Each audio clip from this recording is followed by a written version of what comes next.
Hey, everybody, this is David Paul, the host of the Capital Stack podcast, where we talk to founders, operators, and investors about all things value creation with startups. Today, I am with Will Dolphin, also known as Bill Dolphin, who is a career CEO and founder and value creator within startups.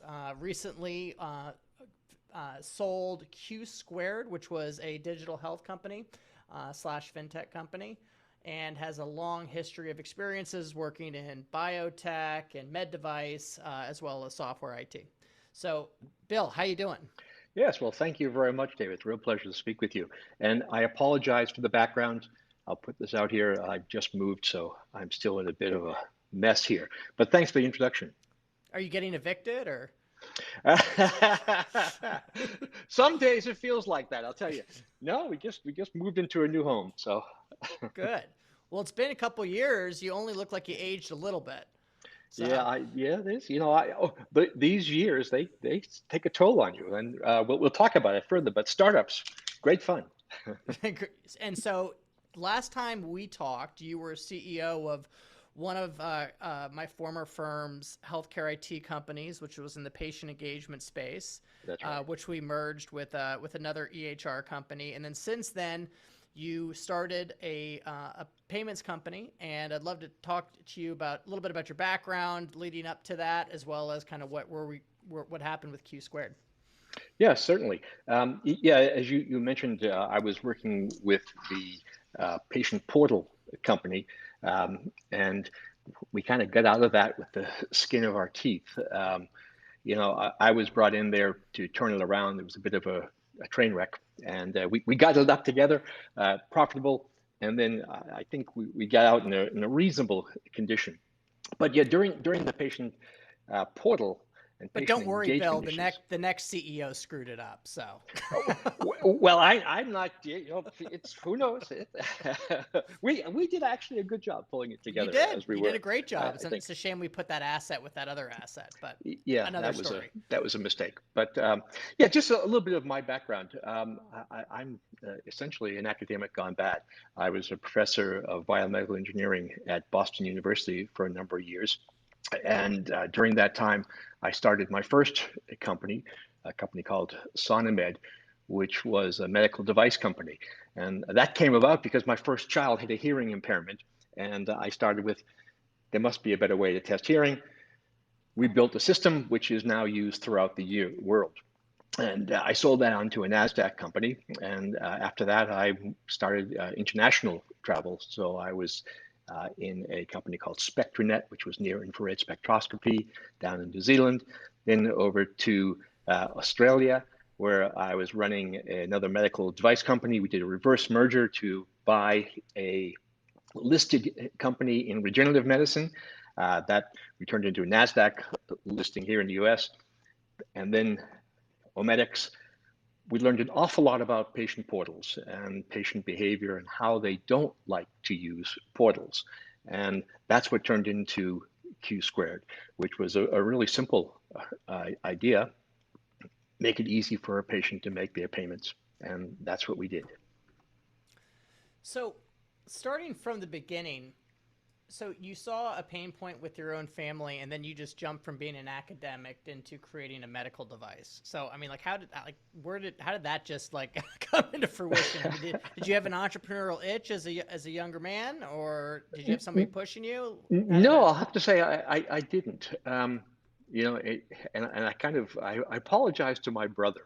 He's in sales and in business. When I was a professor, I used to kind of speak a little disparagingly of business and sales. And of course, once you start your first business, then you find a good salesperson, and it's please. Uh, so I learned an awful lot. But yeah, what really came about was there was a real need, and I had some skills. And because I was doing testing, my work was in what's called computational biophysics, that we were trying to model how the auditory system works in noisy backgrounds. And in doing that, I was doing a lot of testing of people and animals, which was kind of interesting. And as I say, my first daughter had a hearing impairment, and it wasn't detected until she was over 2 years old. And we said, there's got to be a better way to do that. So that's what started it. And then, with encouragement from my wife, we said, let's turn this into a business. And I learned an awful lot during that. Boy, I talk about some scars. I made some big mistakes, but it went through, and actually it turned out to be very, very successful and very good. So that was a 6-year journey. So you kind of played to your strengths as being a researcher and a scientist, doing a Hmm. lot of the testing. But then you actually had to start interfacing with the other business units, right? With the That's sales, the correct. marketing, and the finance. So how was that transition of actually taking ownership of these other competencies?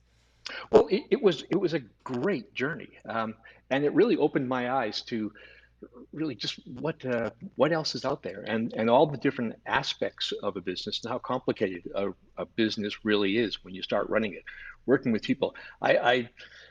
I like to think that I'm a fairly good leader and good with people, and so bringing on teams, and we talk about success and various things like that, of course, but it's not one person. It's never the CEO. In fact, I'm the least important person. What's really important is getting the team around me, people who can do things that I can't do. And so, firstly, when I started the first company, I really had no good concept of manufacturing, of basic sales, of things such as finances. I mean, I could learn these things, but we started to bring on the real people who could run it. And that's really what made all the difference.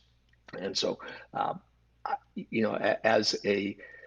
as an academic, I'll make my confession here. I was a bit arrogant, and very very quickly, you kind of get slapped down. You recognize I don't understand how to do this. I don't know what goes on here. I don't know, how to make these relationships. How do you build a sales team? How do you put manufacturing together?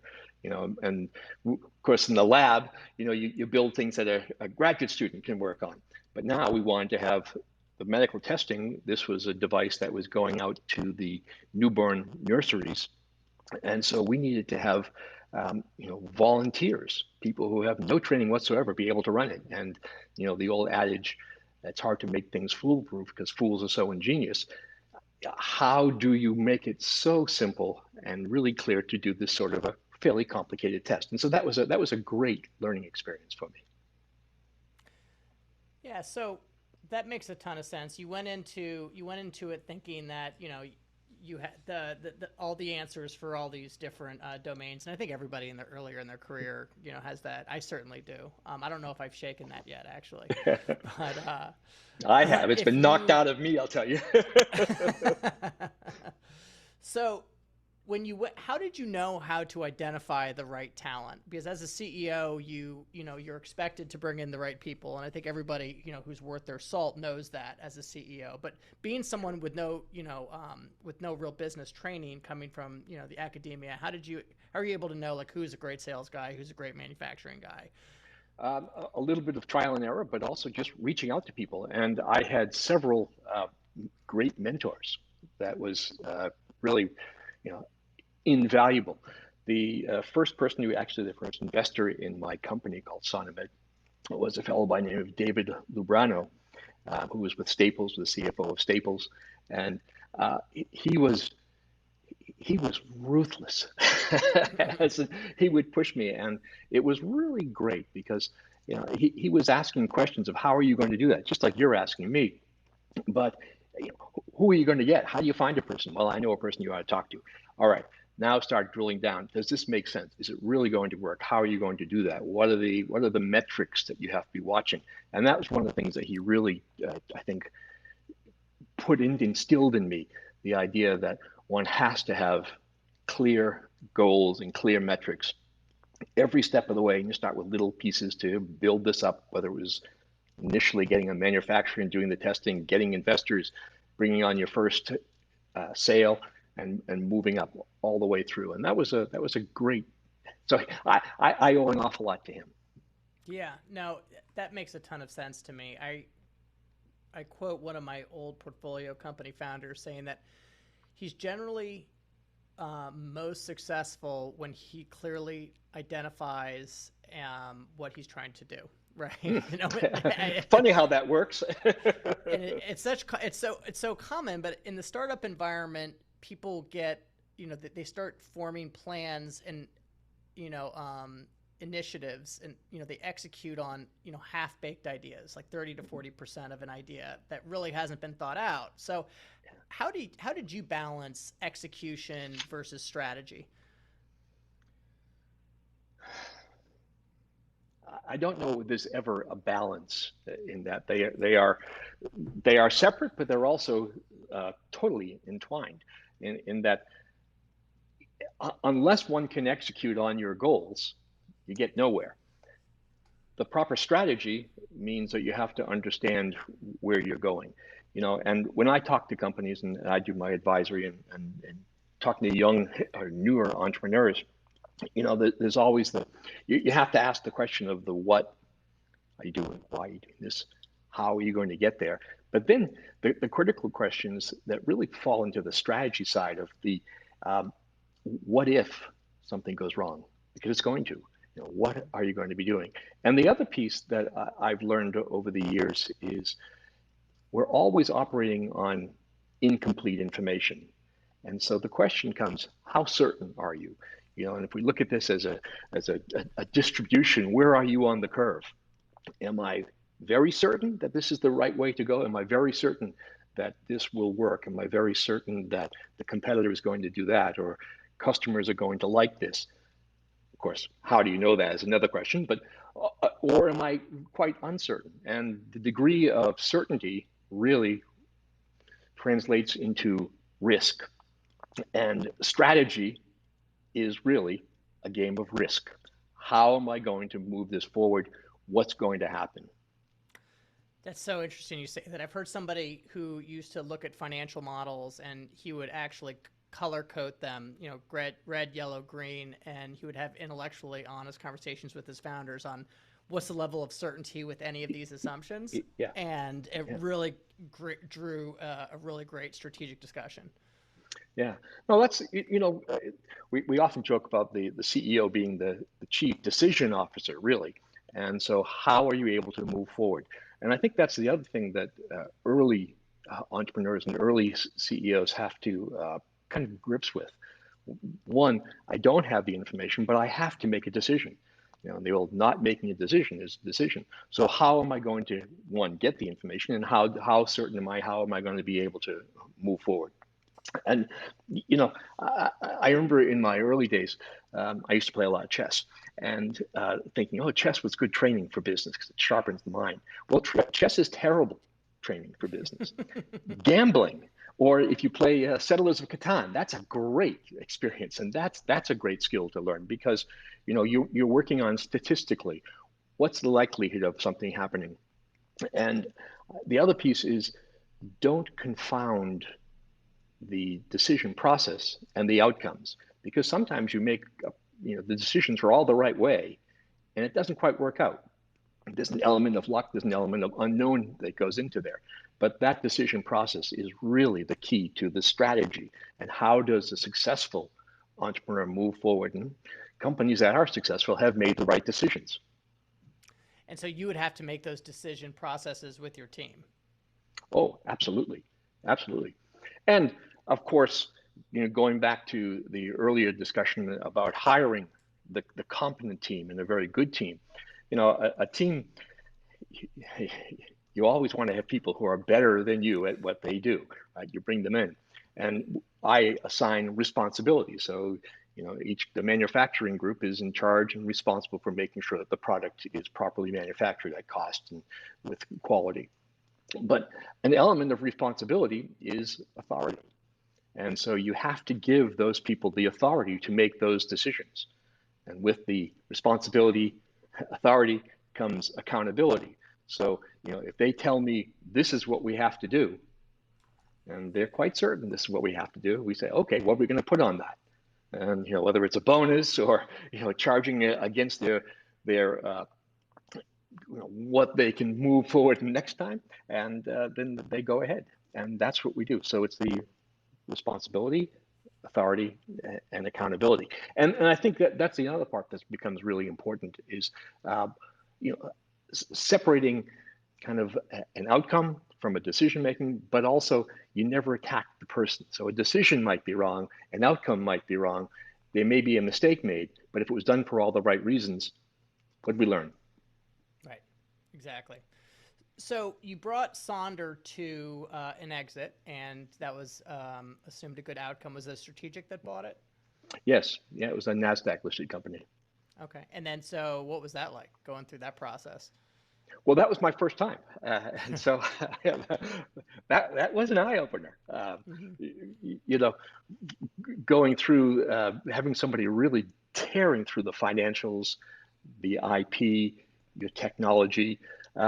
It's quite a process, and the first time you can never quite believe. You really want to go through this?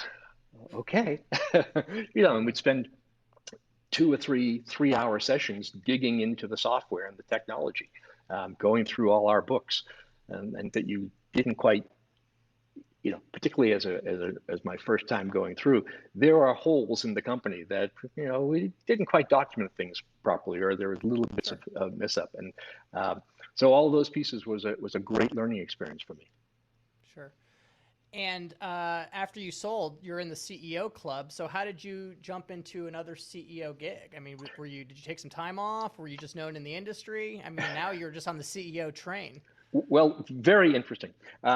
That's when I was recruited down to New Zealand to run this company called SpectraNet that is in near infrared spectroscopy. Again, that just comes through some connections, my physics background and the engineering side of it. And they had a very interesting project, and um, we wanted to travel. So we spent the next 10 years overseas, but down in New Zealand, and then subsequently from that, we went over to Australia and into Europe. But And so was that the publicly traded company? that was listed. It was listed on the Australian exchange. And what was that like? Um, Again, that was an eye opener. Um, you know, well, firstly, it was a very small company, and it wouldn't be listed on Nasdaq. It's not that Hmm. sort of a thing. The funding, the investment structure is not present in New Zealand, at least at that time. It's grown certainly, but a lot of companies went public really as a means to get funding, and which is not a very good reason, in fact.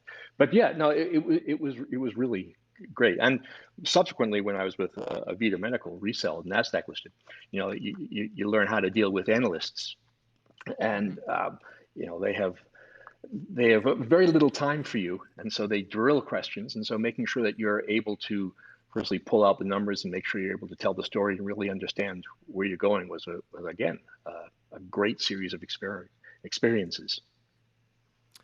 Yeah. So yeah, that's a very difficult skill set I heard to learn from being Hmm. a promoter when you're trying to raise capital to all of a sudden, playing the game of, forward-looking statements and not Oh yes. over pumping your audience. Critical. You have to know what you can hit, and you Hmm. want to you want to predict just under that. It has to be close enough that you're not off, but you want to beat it. There's no question about it. It doesn't make a ton of sense to me that you cannot be super excited about your thoughts on your company, and really give really positive projections. But on the other hand, a short seller could get on and just completely, destroy your company, you with his opinion. So I Yeah, mean, it yeah, doesn't really make a lot of sense to me. yeah.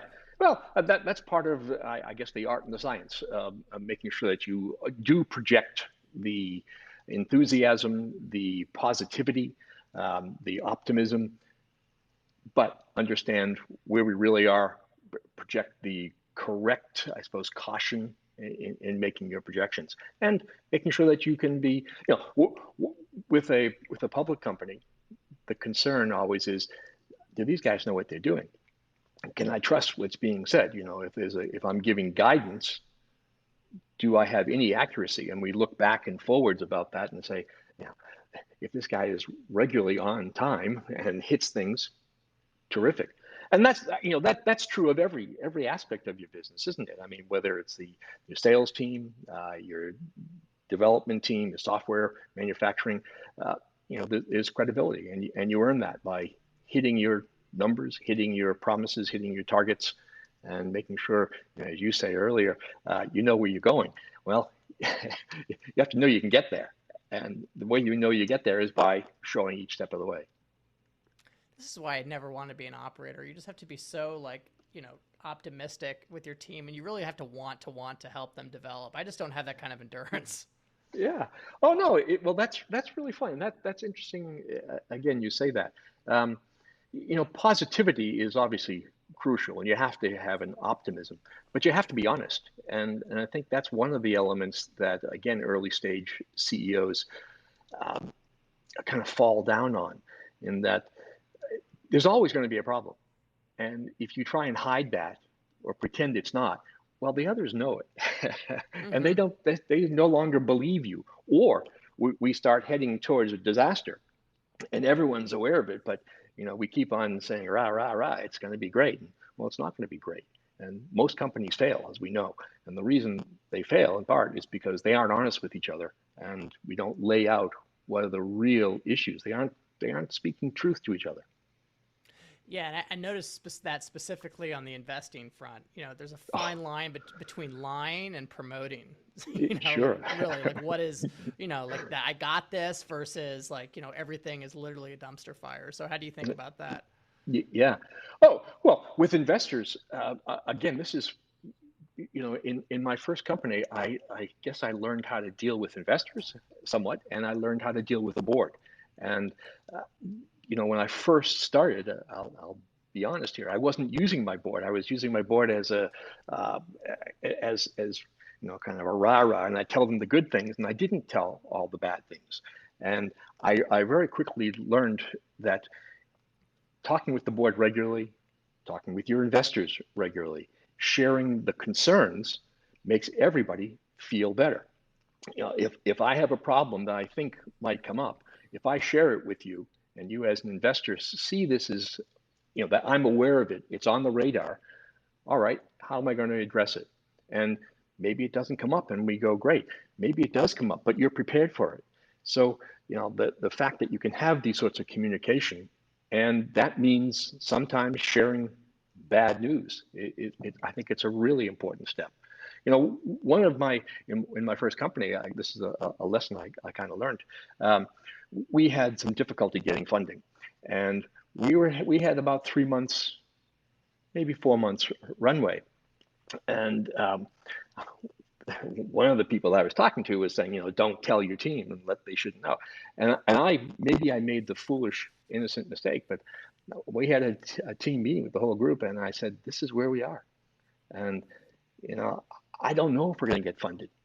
We might be closing shop here. And if anybody wants to leave, go ahead, no hard feelings. And of course, what happened? Well, just the opposite. Everyone buckled down, because they Mm-hmm. say, okay, here we are. We can do this. This is the issue. This is what we're facing. We need to get this done. We ended up getting funding, move forward, and the rest is history, as they say. But it's being honest, and people people don't mind hearing the bad news as long as it's delivered straightforward and there's a solution to it. None of the bitching, moaning, and whining approach of it. If this is what we got to do, this is a concern, we have to address it. Mm-hmm. And so a guy that's raised money and has had managed several boards and investors, information, transparency, very important. However, how did you manage expectations due to, in an area where, you don't have all the information when you're making budgets, when you're making performas. So how did you deal with personalities on the boards, people hammering their fists because, you didn't hit the number on the right column on the Excel sheet? Um, dot, dot, dot. I guess it's your currency is your integrity is your currency. So if you are making wild promises and you're missing without an explanation, a good explanation, excuses, then that's the real issue. As I go back earlier, if I'm letting you know these are the concerns, so it's not in our board meeting or not in our quarterly reports that you find out that we missed by 20%. It's quite a bit in advance saying, this deal didn't come through. because this isn't coming through, we're going to be down by this amount, or we had an increase in costs such as this, or we tried to do something that didn't work in the dev cycle. And so, all those things come forward. You as an investor, what are you looking for? Number one is no surprises, that you know what's going to happen. So there are certainly people who are going to have, and I should back up saying, there have been a lot of very uncomfortable conversations. There's no question about it. And I have missed targets, and it hurts. It smarts, and people will unload on you, not without reason. And that's the way it is. You have to be able to accept that. I mean, you have to have a thick skin in this game. And again, when you're working, certainly with my team, we always say, you never attack the person.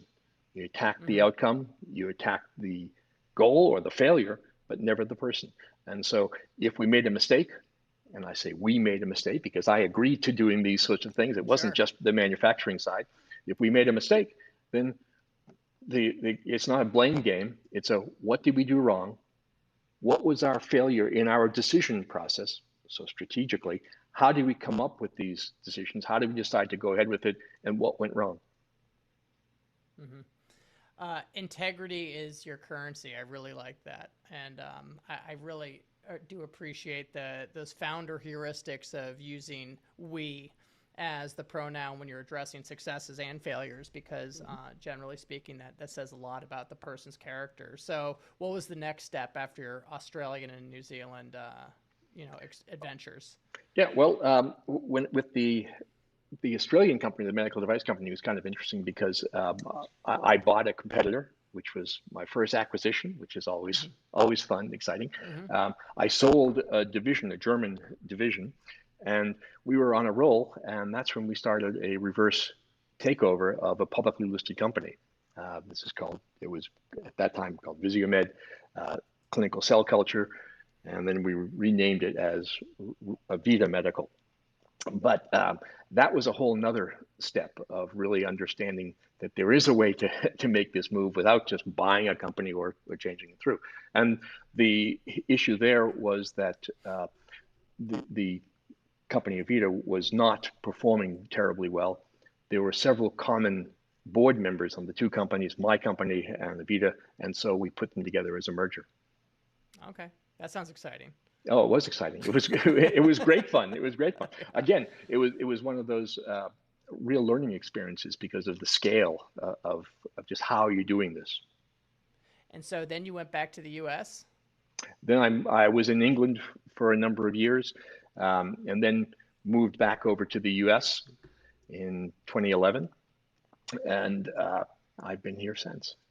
And then you went back full circle, back to Sonomed, correct?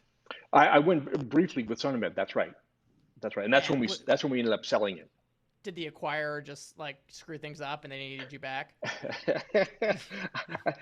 I wouldn't quite say that, but yes, there were some issues. The company had kind of fallen off track, and so we had to turn it around and get it profitable and get it back on track. So you went from being a founder, from scratch guy to a turnaround guy, essentially. Yes. And then what's that like coming into, because that kind of goes into your work into Omedics, which was our dumpster fire. How does being a CEO of those types of companies differ from just being a founder-led company? Well, they're apples and oranges. The turnaround is really fun, because you come in and you have about maybe 2 months to really learn the business, the company's business, what went right, what went wrong, understanding financials, manufacturing, sales, all the different aspects of it, understanding the market, the competitor, all of these pieces. It's kind of a crash course, and you have to pick it up very quickly. And again, you come into a team that is typically they're at least unhappy. At best, they're unhappy. Yes, and so you have people who are really discouraged. some people who are angry. There's typically conflict within the company, whether it's on the board, within the management, within the teams that aren't gelling. And so the first element is going back to integrity. You have to trust me, and I'm going to come in here, and my job is to make you successful. How am I going to do that? What do you need? And so you sit down and have those honest discussions with people, and you get them to talk about what is working and what's not working and what they want to do. And in many of these turnarounds, there's a very much an element of blame. People say, oh, Yeah. well, these guys aren't Politicking. doing this, yeah, Yeah. that sort of thing. And you got to get over that real fast. Mm-hmm. You just do not tolerate it. So if somebody starts pointing a finger, you snip that finger off. Mm-hmm. And then So it's really a matter of again understanding where we're going, what we're trying to do, put together a real plan. And I think the other element, and particularly with with any stage company really, but it's making sure you have small steps. You understand each step of the way. What's the goal here? Set it, test it, measure. Am I achieving it? What's the next step? And you go through that, and that gives you some small victories or some small bangs. mm-hmm. And you realize that as a hired gun, generally these turnarounds, the investors are pretty tired. You really only have one shot to make some value there, to make them believe in the company. So how did you think about runway and setting like what success looked like at the end of it? Well, again, that's one of those things where you have honest discussions. So Mm-hmm. we started with sitting down with the, the patient portal company. Um, you know, as I was brought in, it was to take a look at what's going on here, and sitting down with the board, sitting down with the management team, making sure we understand it. Um, One piece, and I go back to what you said earlier, you got to have a goal. What's the goal? What are we trying to do here? What's achievable? What's realistic? And if it's going to be, we need to shave off costs, we need to increase revenues, we have to get to profitability. All right, how are we going to do that? These are the steps that we have to move on. So this is the process that we're going to go for. And I start with a very simple, a 90-day plan. And these are the pieces that have to get accomplished. And it's a rolling 90-day plan. So as we go through it, all right, update. What do we know? How do we adjust? How are we moving forward? And what you learned once you were in there, like we previously said, is that the product, which was kind of a push from meaningful use, they wanted to make it a Mm-hmm. requirement that these EHRs, well, first to have an EHR, and then to have some type of engagement with it. That it wasn't really a product that the people wanted. So what kind of what was your strategy from there, and how did you ever get like brought into Omedics? By the way, I never got that story. How were you so lucky? Yeah, well, I was thinking of being semi-retired, and one of the board members who had been involved with one of my earlier companies called me and asked if I would be willing to take a look at this and maybe come in an advisory role for a day or two, Mm-hmm. and that turned into A job. full time. Yeah, so I didn't mean to. I wasn't planning on it. It just kind of Mm-hmm. happened. Got it. Got it. And then tell me about the, just the product kind of having a dead end, right, from a growth perspective, and Yeah. where the genesis of CueSquared happened. Well, going back to the patient portal company, yeah, as you say, the product wasn't well designed for usability. It was designed by some programmers and engineers who had a nice way of looking at things, but this is not how people want to be using it. And so we had to, and it was a we, because everyone had to come along with this, understand that we had to do a total refactoring. We had to rewrite the software. We had to bring up to speed the user interface, which was very poor, let me Mm-hmm. put it that way. And how do you make this into something that really works and becomes attractive? And then the other part of that is expanding the partnerships and the roles that you're going to, not just trying to muscle through and sell yourself, but going to other groups and what do they want? How will this help them? It's not a standalone company. We had to be able to work with other EHR companies. We had to be able to work with other providers. And so what were they really looking for? Yeah. Yeah. No. Absolutely. Absolutely. And you redesigned it. thing didn't really work out. We merged it, and then you Mhm. decided to go and start up a startup from zero. So, Mhm. which Well, it is did kind of work out insofar as it's pretty hard to do that, especially. I mean, you've been, was it your 6 or 7 CEO gig, and you're yeah. starting from base level. So what was that like? Well, again, it's a gas. It was a lot of fun. You know, it's a whole lot easier starting a company when you have great relationships with a number of people. My brother, who had been in medical sales and into this area, uh, one of the CTO, Damien Hodge, who was a great CTO and worked with me previously. So we had a team to get started, and we've all gone through this before. So, I mentioned in the sale of the first company, there were a lot of holes and a lot of things that we didn't have quite buttoned up. With my other companies, as I sold them, you start learning what are the issues. And so right from the get-go, we set this up to be sold and made sure that everything was buttoned down, crossing the T's and dotting the I's, as they say, but making sure everything really was in place, whether it was the share structure and so the capitalization of the company and making sure we had enough residuals and how we're going to be pulling all these pieces together, making sure that we brought the right team in, understanding how to move forward with developing a product, getting it out there, talking to the right people, finding some of the beta sites and the group that will really test this with you and working with them. And all of those things came together. With the investment side, this was an interesting one because we were in a fortunate position of we didn't really have to take investment, but in fact, we wanted to. And this is one of the decisions we had by bringing in a VC group because it forces a level of honesty on you. It's Mm-hmm. really easy to, we're talking to each other, but now if I have to talk to this third party and really lay it out and on a monthly basis, quarterly basis, to make sure we're reporting to our goals. And that's Mm-hmm. a great thing. Yeah, no, it absolutely is. Having a board, regardless of taking investment, is a great Yeah, accountability measure. yeah. And so you sold healthcare IT software, which is incredibly difficult. Your brother has had successful in the past, but how did you compete in a slew of companies that were venture backed that were selling payment copaying SMS? I mean, how did you get in there? I mean, I know the market's big, but I mean, Jesus, I mean, that's a hard group to sell into. Well, it is. The CFOs, the finance, hospital finance, is the most conservative of a very conservative market, um, and so we had to get in there and show that it worked, of course. But the first case, um, we were very much different than anything else that was out there.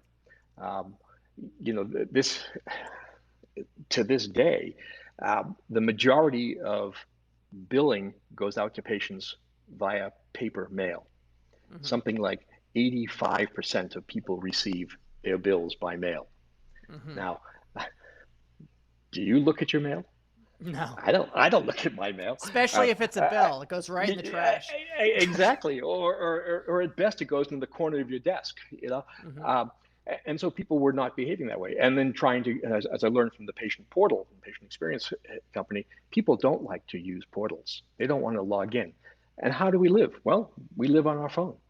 And I do everything on my phone. So why don't we make it just a very, very simple mobile first approach, not a system that's built for a laptop and a big screen that you kind of squeeze into your phone, but make it a very, very simple process. And that's what we did. So we were unique in the space right then. And then what was the type of clients that you targeted? I mean, were you doing onesie twosies to get up a client base first and get a proof of concept up before you started moving towards bigger regional physician groups? Yes. Yeah, we actually first started with the worst possible demographics. Uh, we went to a podiatrist who was a friend. He had a business. The average age of the patients is about 73. And we said, if these people will pay, it's going to work. and and we were getting about 12% payment rates, which sounds very low, but they're still only getting about 45 to 50% payment rate anyhow. So this became extremely useful and interesting to us. And who is paying most of the bills? Well, it's 30 to 50-year-old people. Typically, it's a woman paying for their family and handling those sorts and managing those sorts of expenses, and they live on their phone, and they're very, very good at understanding how to use that technology. That's what they wanted, and that's what we delivered. And so as you continue to sell up market, right, Yeah. to the bigger groups, were you able to get any scale with the integrations when you were plugging in, or was like every integration kind of like one of those custom type deals because this interoperability problem is real? Well, let's see. There's a couple of questions. First, I didn't answer your question, which I'll get back to, of how we went up market and expanded. But one of the pieces that I learned with the portal is doing these integrations is extraordinarily difficult because you are meeting the EHR companies that don't want to play with you. And so, every time you're butting heads. So we skipped that. And what we did was circumvent it. We didn't have to do any integration. In fact, one of the things that was so nice and so attractive is that for a hospital system to actually bring on the CueSquared product, mobile pay, took about 15, 20 hours of work from their IT group, as opposed to 9 or 10 months or 12 months for many of the other groups. And the way we did this is just being smart and kind of clever insofar as they already generate a bill and the information is being passed through. So if we just go through and scrape it and So you pull use out the some like information. so you use like robotic processing automation? Essentially, yeah. Oh, cool. Awesome. I've been looking at a Yeah. lot of companies that are, working through that angle on getting data, and I love the idea because it solves such a big problem. However, like I mean, clearly you were successful in selling to larger groups, but I always wondered like what was the security type, concerns with bigger groups and RPA. Sure. Security is a major concern, as it should be. And many of the hospital systems are extremely rigorous, and we had to go through extensive testing with them. That they did their drill downs, and we had to show a number of different types of tests, intrusion, et cetera, that we were protecting that. Now, Very cool. going back to your earlier question, and this I think is a good example of trying to learn. We first thought that the ideal customer would be a medical billing company. And in fact, that's who was our first customer was. And they were great and they did real well by it. But in fact, it wasn't. And we thought that the big hospital systems would be ones we'd want to avoid. In fact, that turned out to be the best sites. so we had to very much change what we were thinking. And our first hospital center was Albany Medical. It worked out really, really well. And then we decided, you don't want to have to work your way up the food chain. You don't want to start with the small, offices and then the regional or local hospitals going up. So we started with Mount Sinai, and that was in New York City. So that was the first one. And you start getting these sorts of names that have a real pedigree that people know the name. So if we're in Mount Sinai, all of a sudden, oh, really? Yeah, no, those logos matter. Oh, it matters tremendously. And so that was worth the effort, and that's how we really went upscale. Then we very quickly recognized that we didn't want to be selling one-offs. I don't want to be selling one hospital at a time. And so you start working with some of these very large billing groups, R1, RCM, for instance, that have thousands of hospitals under them. That's who you sell, and you do a deal with them. They bring it out to their hospitals. Yeah, no, that makes a ton of sense.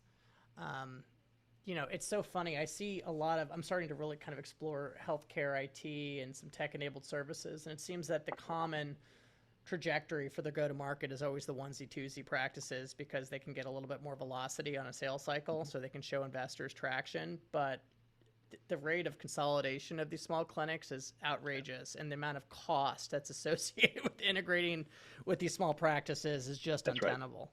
That's right. It's as much work for us to do a two-person dental group as a Mount Sinai. Right. No, so it's exactly. You just have to know how to sell to them and have, the right Sure. salesperson that understands, the multiple, that he has to have 15 contacts. He's got to show, he's got to find budget. He's got to bring them all in the same room, et cetera. That's right. And that always comes down to understanding who you're talking to and what their problem is. You don't want to sell them a solution that they don't care about. And getting in there it becomes really important. Again, this is we benefited from what was going on in the world as in increasing costs for the payers, and patients now are paying more and more of these high deductible healthcare costs. The individual payments now were becoming a very important portion of the revenue for these hospitals, and they had to have a way of dealing with it, and they simply weren't dealing with it well. And so all these came together.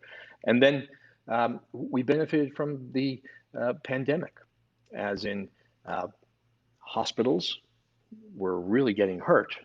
They needed to make sure they were collecting the monies. There was a shift over to some of the telemedicine. So the actual dollar value of the collections were going down, but their costs of sending out paper and things like that were going up. And so here we avoided all that, and we reduced costs by 40 to 50% for these hospitals, which is very significant when you start thinking about the millions of dollars a month that they are spending on this sort of piece. Yeah, timing and luck definitely help.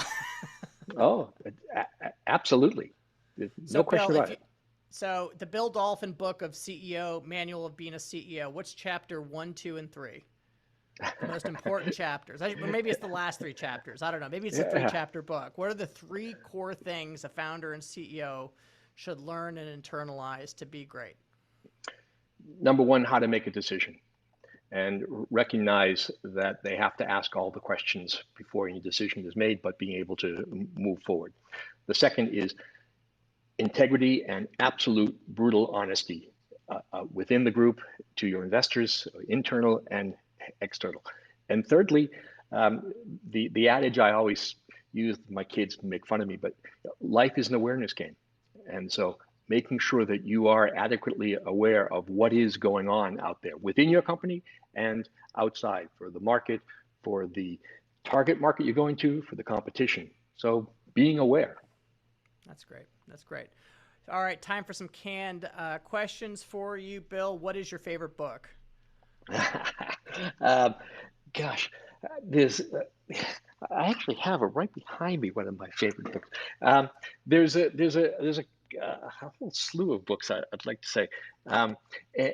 The Anti-Fragile is probably one of my favorites. Yeah, I've heard great things about one. That's been mentioned on this show before. That's a good one. It's a good way to think. And what's the best piece of business advice you've ever received? Be honest. Nice. Always. Not bad at all. Everybody, that is the Capital Stack, where we have an episode every Tuesday. We are on all your major platforms, both iTunes, Spotify, YouTube. Please leave a review and a comment. If you want to cancel me, that's okay. I don't think I'm important enough to be canceled. But we drop an episode every Tuesday, and we will see you next week. Bye-bye. Excellent. Thank you very much.